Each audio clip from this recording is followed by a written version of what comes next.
Emil Amok to you. Heard a commercial. Eat Emil. Just another example of the misuse of Emil. No, welcome to our show, Emil Amok's Takeout. My takes on all things considered. The news. We talk about my life. I am on the road. That's why I'm appearing this way. That's why we don't have our music. I mean, it's kind of but this is the kind of thing. Emil's life. It's not too. No, we're a little late because we had to figure out the technology. But I wanted to just come on because I'm in Las Vegas and I'm doing this at the LA Comedy Club. And if you know anyone in Las Vegas and they want to come see it, unfortunately, I'm not until very late. But got a free ticket for you. All you got to do is email me, Emil, EMILAMOK @gmail.com. And if you want a free ticket, I'll get you a free ticket if you happen to be in Las Vegas. Now don't, but if you're nearby and you're up at 1 a.m, it's a midnight show, but I might not get on till midnight or till 1. Come on down. And it's a good show. It's comedy because I'm doing comedy at times, and I'm doing it because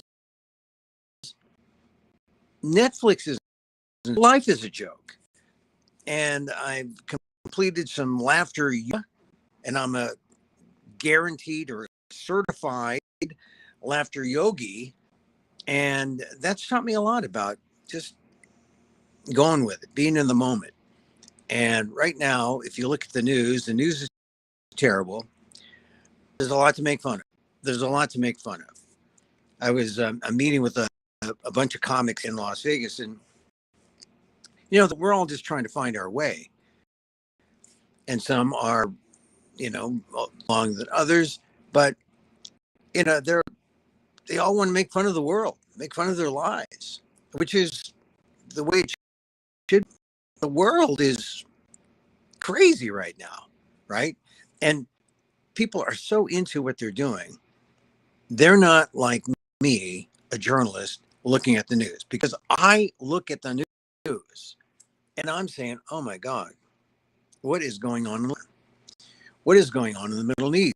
Well, I guess we have now this three-headed problem between Ukraine, Gaza, and southern Lebanon, because in the past couple of days, Lebanon has been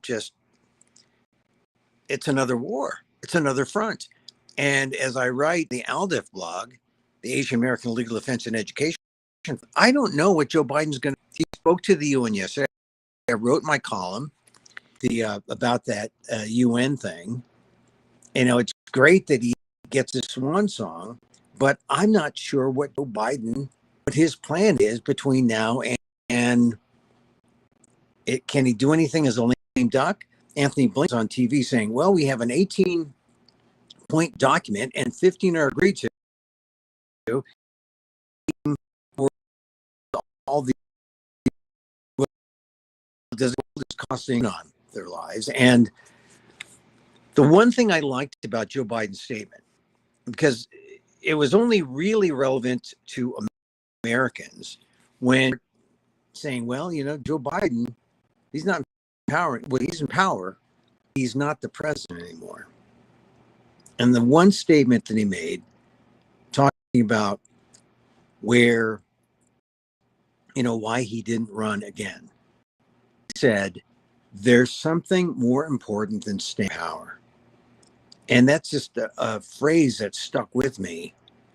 And he told it to all these powerful people at the UN, right? But they're lurking elsewhere. And it's just something that we need to keep in mind. There's something more important than staying. Realized, well, at first he didn't, but now he knows, because look at the polls just among Asian Americans. This is a WDAA American thing. Well, the American voter surveys, that were conducted by NORC at the University of Chicago showed that Asian Americans like Vice President Harris. they, they're happy with Harris. And it's almost like it's eclipsed the 15-point lead Joe Biden had over Trump by 23 points. I mean, they love Asian Americans over Trump, which is a good sign. It's sort of a good sign. It means that Joe Biden stepping down was good. Kamala Harris is now the African American, Asian American who's leading the Democratic Party. Asian Americans are fine with that. What's still happening, though, is that the polls, new polls that have just been released this week, that, despite the fact that Asian Americans are overwhelmingly for Kamala Harris, and even the blacks and Latinos, but blacks and Latinos are not overwhelmingly for Kamala Harris as they have been in the past. And this is one of the telltale signs, or one of the takeaways that we got to consider, that right now, the non-white vote for Donald Trump is up 4% from 16 to 20%. And apparently that's enough of a margin so that the race is so close, where Harris and Trump are essentially virtually tied, 48 to 47%, virtually tied. And it should be that Harris should have this stranglehold, with ethnic minority voters, and she does for the most part. But there's enough of a slippage, so she doesn't have this overwhelming lead. She doesn't have a lead at all. Well, she has a lead among minority voters, but in the general, it ends up being a 48-47 virtual tie with Harris, like a 1-point lead over Trump. So it's an interesting race wherever you are. I just wanted to say that I'm in a swing state right now. And what I notice about being in Nevada, everyone seems to not want to talk about the news. Everyone does not want to talk about the race. They don't want to talk about, they want to make it, they're not going to make a public statement. And this is what I was saying earlier. No one wants to talk about anything in the news. They don't know about what's going on in Lebanon. They don't know. They assume, well, we assume that there's something bad happening there. It's going on without us. Allow us to really approach it. They should be saying, oh, yeah, we need to do something about it. Excuse me. But no, instead, they're saying, not my problem, not my job, which is kind of something, telltale sign about the state of our democracy. We believe in this idea of representative government, and we would much rather check out and let the representatives do their thing. Except when things directly affect us, then we get all uptight and upset, and then we want to wring their necks. But right now, it's like when I've confronted people directly, they have not wanted to say one way or the other anything about this. A kind of basis. You think, oh, well, everything's funny, and everyone's laughing. And then you check out the news and you say, oh, wow, the news is pretty bad.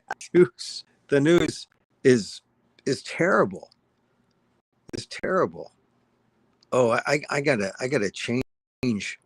I gotta change the. All right, I gotta change the. What is it here?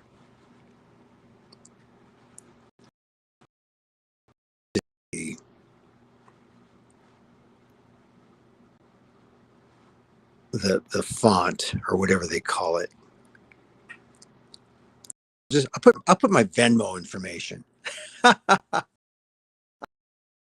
mean, you could help support the show.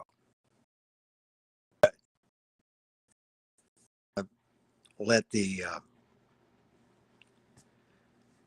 Yeah, the font size is a little too tiny on on this to do this on the fly. Anyway, I'm just saying that when I'm around people here in Vegas, I just notice that people would rather say where they are and what they believe. And this is kind of the truth from what's in the polls. You'll see people talk about what's in the polls. Here's whenever I talk to people about are they for Trump or Harris, they mention really the bread and butter issues, pocketbook, and we're really get a chance to talk to private setting is Uber. So I'm taking a number of Uber. Excuse me. I take Lyft. I prefer Lyft. Seems to be better for the drivers, so I prefer Lyft. So I'm on a Lyft, and she's very guarded, registered Republican, but I don't like either of them. And then she says, "But I'm paying $2,900 a month in rent, 8 rent day," and she's feeling, and she's driving rather kind of the standard statement from the I'm in encountering people. Let's go out there and get Trump. Let's go out there and get Harrison. I'm just trying to speak to the rank and file. And when I talk to him, it astonishes me. This one woman said, I try not to pay attention. It's depressing. She doesn't talk about abortion, but she talks about feeling the pinch when it comes to the economy. And this is a white one. And then one of my other drivers was a American, unemployed. His parents aren't here legally, but he was not sure about what their status is and whether or not they're going to vote. And in fact, he wouldn't vote, but he did say, he just wanted to live his life. He says, I don't pay attention to politics. I said, well, who are you going to vote for? He said, well, I'm voting for Trump. He said, I'm voting for Trump. He's a businessman, he said. Kamala had her turn. She was vice president. What did she do? Standard line. You hear that often. Is it fair? It's not fair. I mean, does that mean she owns Bidenomics? No. And if she, is it that bad? Here's the thing that most people don't understand about that. Inflation 2.5%. The Fed has cut rates. Things are going in a good direction for the economy. And compared to where we were under Trump, consider the dead people. Consider the vaccines that were slow. Consider the state of where our economy was when Biden and Harris took over. They had to do a lot to right the ship. I think people are losing sight of that. They're just saying, oh 2016, 20. Well, not really. I mean, it can be short and say, yeah, look at what Biden, Harris, and Bidenomics actually did. We are much better off as an economy, as a country now economically. And as I said, inflation is at 5%, which is good. And yet here we have a white woman talk about her rent. And we have this, which is in keeping with Mexican Americans who, Mexican American males, or excuse me, Hispanic males and African Americans, they're from, the Democratic Party. I think the racist because I think Harris would have a big lead, but she doesn't. Her lead is non-existent. So that's just some sense of where we are in this race, or what I see from here in Las Vegas. It's hot today in yesterday was kind of Pretty nice, actually, in the 90s, but it was not. Here's what I noticed. If you are in a part of an event and you're basically, centered in a hotel, you see in that hotel, and they do so much, it's cold as hell. And so by the time you get out and you step out, you are ready to thaw. It is so best for like, oh, it's summer, so they wear shorts and t-shirts. I need to dress for the wintertime in the hotel. It is so damn cold.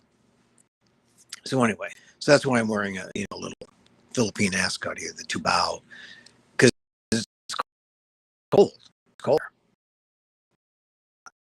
Yeah. So here's the other thing. This in the Aldef blog, I say they could all be aligned, and this was an Axios the other day. There's a polling outfit, Populous, YouGov. They found that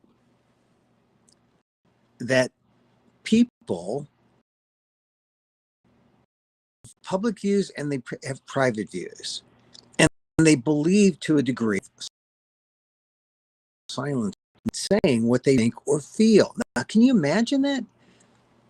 It sounds like they're emulating Asian Americans, what it sounds like. But apparently that's true with everybody. We have a public opinion, we have a private opinion, and the trend, according to Axios, is that people, and they stay quiet on important matters, whatever important example. To the statement, the Mexico border, 52% publicly agree. But privately. So that number should be close, which is, so there's some people who look at 52% publicly think, oh, well, that's like half, right? It's a coin flip. Some people want the government to close the border, and some people don't, because some privately hold those opinions but don't say it. It may be closer to 85% who want border. Well, not just because people self-silence. We have a real problem because our public policymakers aren't getting the right about where people stand on this. And maybe the best thing is not to, just be pandered to the public, but to take the higher ground. What should we do about the border? We shouldn't close the border, but we should address the border issue, certainly. But no one wants to touch it. And it's better just to keep it as an open argument. I mean, that's the thing about Trump. Could have helped end the border crisis somewhat if he allowed that bipartisan bill to pass this year, but he said no. But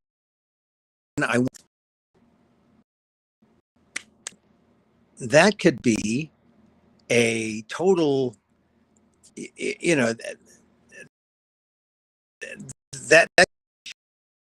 this could have a Congress that took care of the border issue and some of immigration. That's a nice bill. It takes care of all. But now we have this problem. And if you go by this public-private sentiment is hidden in the poll, or that is not revealed in the poll, more people really want to shut down. This was crazy.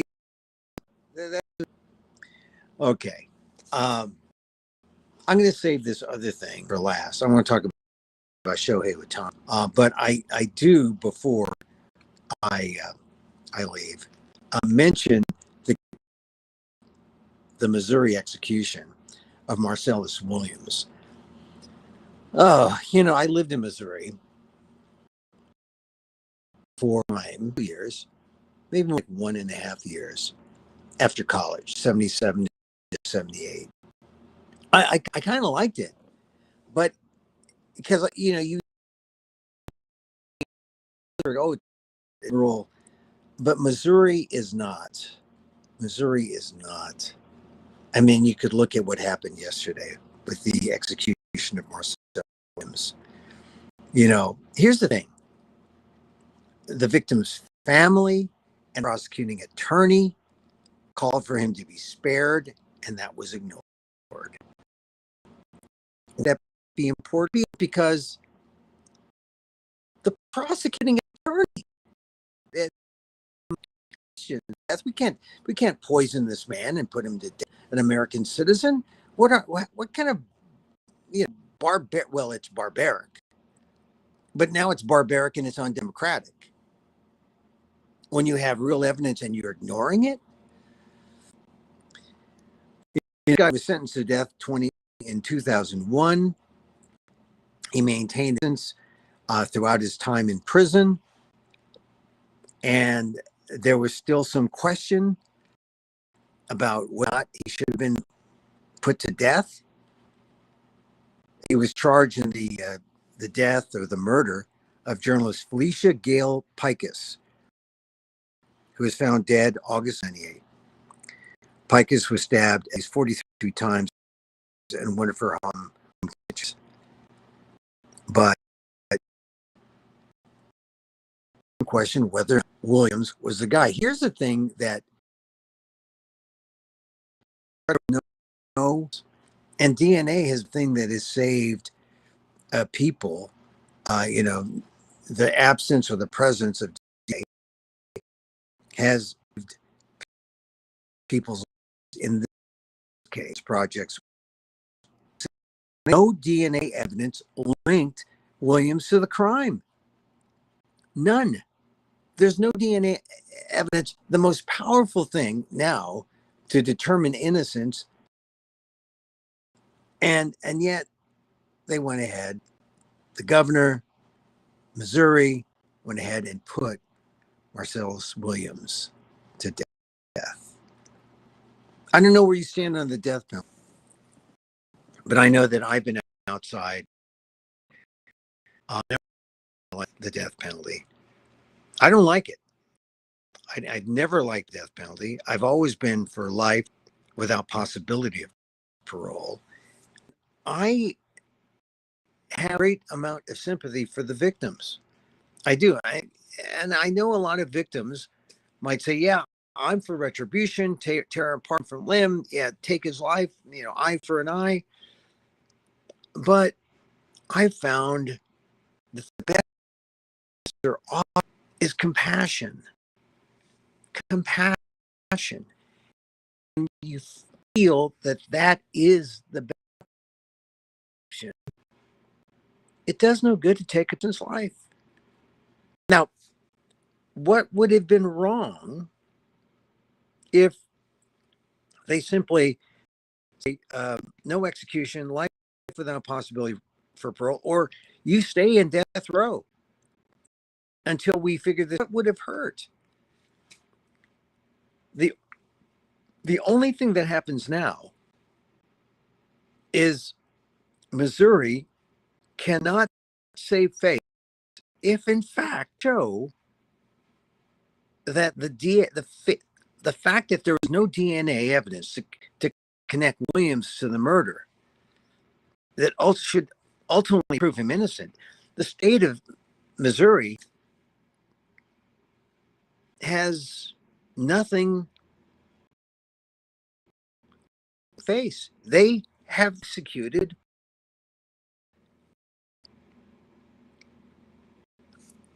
Why did the state have to act unreasonably in order to satisfy a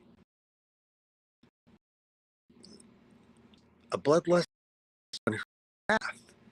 The victim's family and the prosecutor saying, hey, we should wait. And the party-run state government, so we're going to have an execution.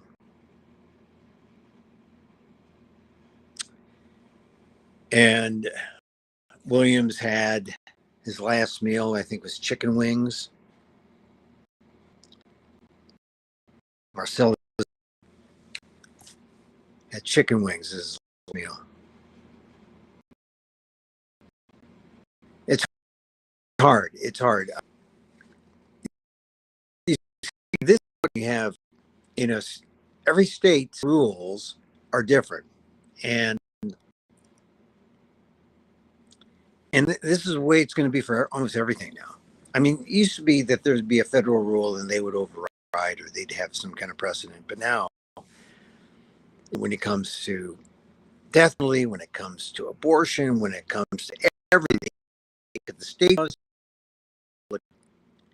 under what circumstance,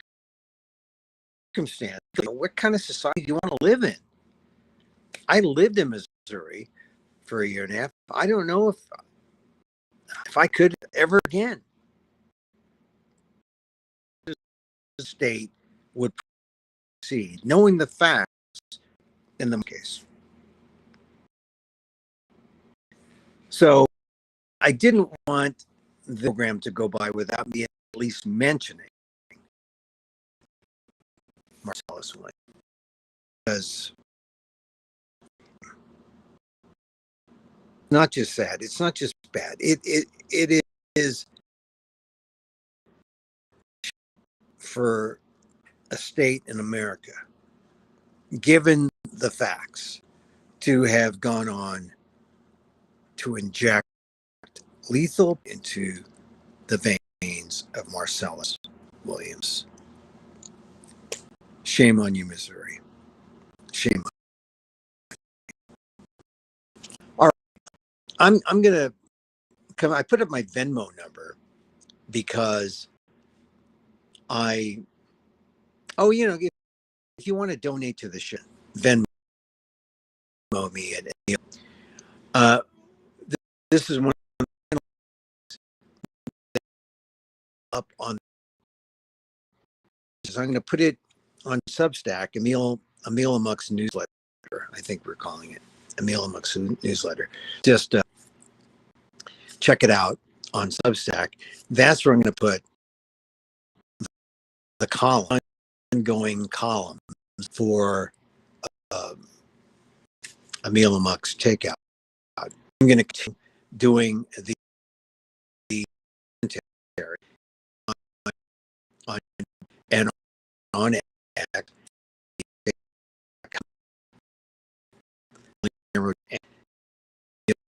but yeah, I think that's what what do you do? Because we do these funny comic videos. This friend of mine was saying, well, I really talk live. I talk about news because I'm a former news guy. I talk about it sometimes in a comic way, but sometimes it's not comic. Marcellus Williams and Missouri putting him to death. But I talk and analyze. Maybe people will listen so that they'll learn about these things that they might ignore. I just assume they're like anyone. If any of this has really dawned on them, hey, did you know the Missouri?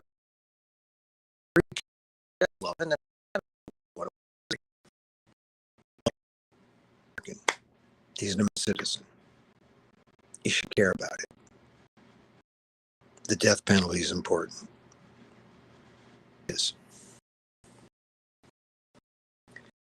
We've talked about the polls and talked about Joe Biden, talked about a lot today. I'm going to come back and at the top of the hour with a new show, but I'm just some of the gizmos here. So it doesn't just say Emil Guillermo at Venmo. Well, once again, I'm tonight. The LA and make sure you're paying attention. The LA Comedy Club in Las Vegas versus the New York style comedy club, the Cellar, or the Las Vegas type in Las Vegas. I'm learning. I showed Las Vegas. I lived in Reno for a while. Quite frankly, Las Vegas is kind of cool. Kind of like, I mean, the strip is okay. Really like, uh, well, there's people in Vegas, and if you ever to talk and deal with real people in Vegas, hey, it's not so bad. It's not a bad town. The real frightening thing is the weather, how hot it is, number of days above 100, like 120, and also the amount of water. It's cool. I mean, because people are coming through busy. Okay, come on. That gets old quick. When I lived in Reno, people used to do that. Oh, we'll drop it. We'll come and see you in Reno. Oh, okay, all right. Like once or twice, and now it got old. All right, so I'm going to pop up at 4 o'clock and talk to you about this other story that I'm dying to talk to you about. Shohei.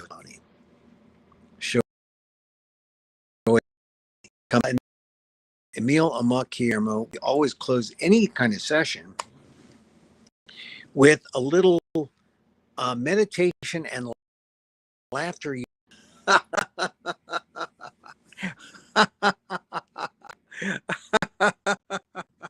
If you can laugh a minute like that, hey, the oxytocin, the serotonins, it's all like exploding. Yeah, that's why you do it. It's laughter yoga, laughter, and deep breathing. Tripping the abs workout, and it's something else. Anything else. Anyway, back at 4 o'clock Pacific. Emil Amok here. Till next time. Mahal Kita. And now I have to figure out we say goodbye by here. Do I put, the oh, here.